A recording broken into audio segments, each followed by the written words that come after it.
Hello everybody and welcome back to another week for another Destiny 2 build. Today we're looking at Titans. Next week we'll look at warlocks, so everybody, who plays warlock, just relax. It's coming. I'm still trying to beat the legendary campaign on solo so I can make a build about that and, make it effective for what people want to use. Now, this is now my third time trying to record this audio, so we're gonna see how it goes this time. Now, today, Titans, like I said. This build is going to lean more towards an aggressive support style Titan build, with a helmet that most Titans refuse to look at because, well, quite frankly, it is a little ugly. And, I can't really argue with them after, using it for as much as I've used it. It is indeed just a little sight. Now, if you like the video, like it. If you want to see more builds like the Warlock ones coming next week or anything in the future, subscribe. And if you want to see something in particular, please leave a comment down below about what you would like to see, and I will try my best to get to it. Now, with that being said, let's actually get into the build. Well, let's look at our class setup. First things first, we're going to be using the Ward of Dawn Super, which says, create an indestructible dome to protect you and your allies. Passing through Ward of Dawn grants you and your allies a temporary increase to weapon damage. Now, the weapon damage buff was 35%. They have knocked it down to 25%, but it is still one of the fastest recharging supers in the game, next to Well of Radiance. And we're going to use that, with our next aspect, which is going to be Bastion. Cast your super to grant overshield to nearby allies. Casting your barricade grants overshield to you and nearby allies and empowers it, enabling it to slowly regenerate the overshield of those bunkering behind it and extend the overshield duration.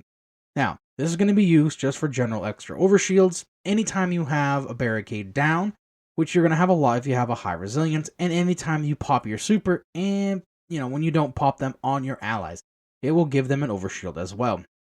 Another aspect we're going to be looking at is Controlled Demolition. Hitting a target with a void ability or volatile explosion makes them volatile. Further damage to a volatile target causes them to explode. Grants you and nearby allies health when volatile targets explode near you. This is an amazing thing for additional healing as well as ad clearing. This worked with the Volatile Flow mod and will allow you to also heal from, these volatile explosions. Now, we're going to look at our 3 fragments. First one, Echo of Persistence. Void buffs, invisibility, overshield, and devour have increased duration, minus 10 resilience. Now, the minus 10 resilience, it kind of sucks because you need the resilience to pop your barricade. However, the next fragment we look at is going to kind of cancel that out. This is going to make sure that as long as we have overshield, it stays longer. As well as any allies who are also running this fragment, your overshield is going to last longer on you. Second fragment we're looking at is Echo of Leeching. Melee Final Blow. Start health regeneration for you and allies, plus 10 resilience. So now, we cancel out that minus 10 from Persistence, and now, our melee Final Blows, whether that be using the Throwing Shield that has no tracking whatsoever, or the Shield Bash that can't actually get a kill, you're going to then start health regenerations for you and nearby allies. This is going to give you another way to heal you and your team, and be leaning more towards that support style. And finally, we have Echo of Provision. Damaging targets with grenades grant melee energy, minus 10 strength. In all honesty, the minus 10 strength from this particular fragment literally makes no sense. Like, I understand they did it so you're gonna get melee energy from a grenade, but it doesn't matter. You're almost if you're using a vortex grenade, you're almost always gonna have your melee back up pretty much immediately. So that's negligible at best. And this will allow you to have more uptime on your melee to get more of that regeneration for you and your team. Well, now let's talk about armor and mods we're going to be using. We're going to start top to bottom, starting with our class item, which is going to be our mark since we're on a Titan. First thing we're going to talk about is Lucent Finisher. Defeating a champion or Lucent Hive Lightbearer with your finisher spawns heavy for you and your allies. This is probably the best utility mod this season. This allows the heavy ammo economy to be more generous without the use of the Aeon Cultist exotics. This will also give you heavy ammo on top of your allies, whereas the Aeons only allow your allies to get heavy ammo. The other mod on this particular piece is going to be Volatile Flow. Picking up a Void Elemental Well Grants your void weapons volatile rounds. Works great with controlled demolition for spreading volatile and for healing the team. Now, for our legs, we're gonna start with invigoration. Reduce melee cooldown each time you pick up an orb of power. This is going to be the same across the board with anything that has a melee regeneration style, effect. More melee cooldown, the more you can throw that melee out there, that is more chance to spread your volatile and generally start regeneration if you get a kill with it. So now you're going to, it's a two-pronged fork. You're going to spread volatile with it, and you're going to potentially start regeneration for you and your ally. The next one on this particular piece is going to be Font of Might. Picking up an elemental orb matching your subclass energy type grants a temporary bonus to weapon damage of that same elemental damage type. We're going to be picking up Void Elemental Wells a lot. So, a free 25% damage for your Void weapons is going to be huge. That is probably just free. It is so free. And because it's a seasonal artifact mod, it only costs 1 to put into your armor. Now, our chest plate, thermal shock plating. Reduce both arc and solar damage. Because of this mod being an artifact mod and being able to be slotted on any armor energy type, I've converted a lot of my chest plates to void because A, we're using a lot of void well mods, and now you can have all 3 damage type resistances on one chest plate. It's fantastic. And then we're going to use Well of Tenacity. Picking up a Void Elemental Well reduces the damage you take from combatants for a short period of time. This is a 50% damage reduction when it is activated, and this saved my life so many times during the world's first raid, or, contest mode, basically. It's such a huge thing. Granted, it doesn't last a long time, and you have to do a little bit more work to get it to work, but it is a much higher payoff, and honestly, it is not that hard to get. Now, for our arms, first thing I'm going to mention, and I'm going to mention every single time, if you are running high-end content, please, for the love of God in your fire team, put on champ mods, even if it is just one. If it is overload and barrier, put on barrier.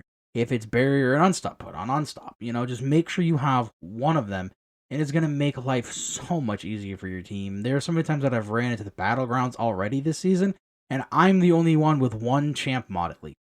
So I've gotten to the habit of running both champ mods, and if needing to, changing my loadout to make sure that champions are not a hard time. Granted, they are weaker champions, but I just don't like getting run up on by an unstoppable ogre and getting pounded to dirt like he just put me out for my first date and dinner.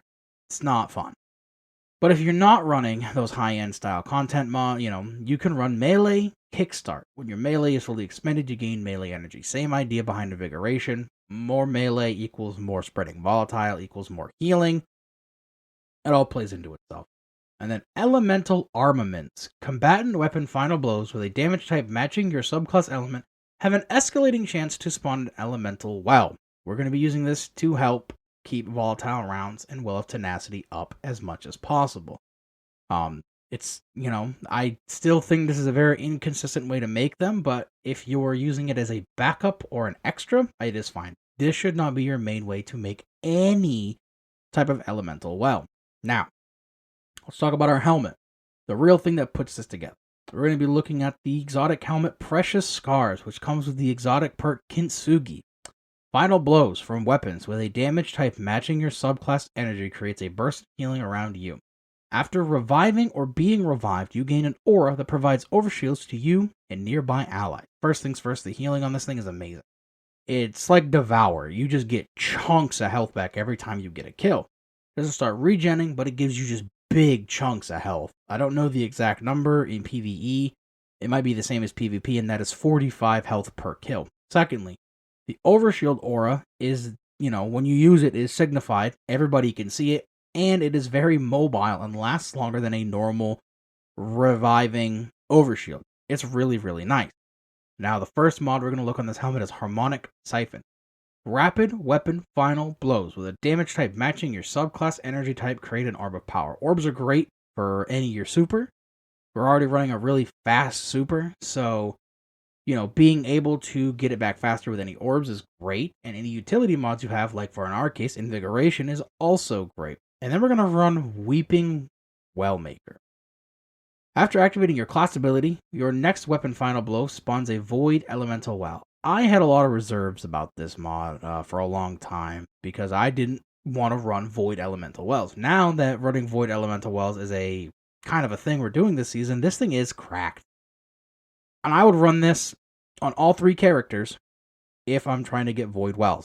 Because your class ability cooldown is your quickest cooldown, no matter what, across the board. Hunters, 13 seconds on a dodge. Titans, 20 seconds on a barricade.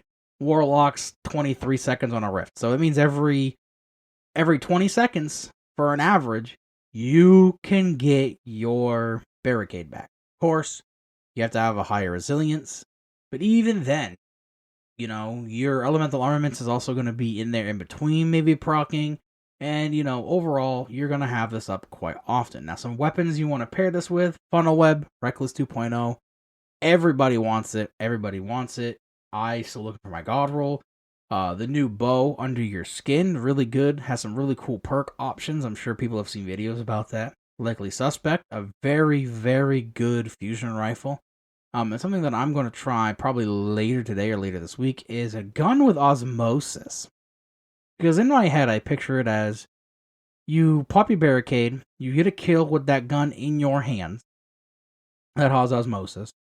You then throw your grenade to turn it void, and then you go pick up your volatile rounds. Now, whatever weapon you're holding in your hands is void and has volatile rounds. Now, that can be huge, because some of our kinetic weapons that roll with osmosis roll with some really good other perks. Like, imagine the overflow osmosis. You now have 84 bullets of volatile rounds. But, that's just me thinking outside the box. Now, that being said, this is finally the end of the video. If you liked it, like. If you want to see more, subscribe.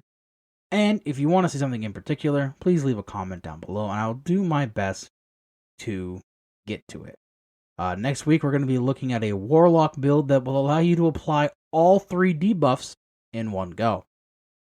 So that being said, and after a very long recording session for me, because I've had to record this now 5 times, I believe, I hope everybody has a great week, and I hope that everybody is going to enjoy the new raid.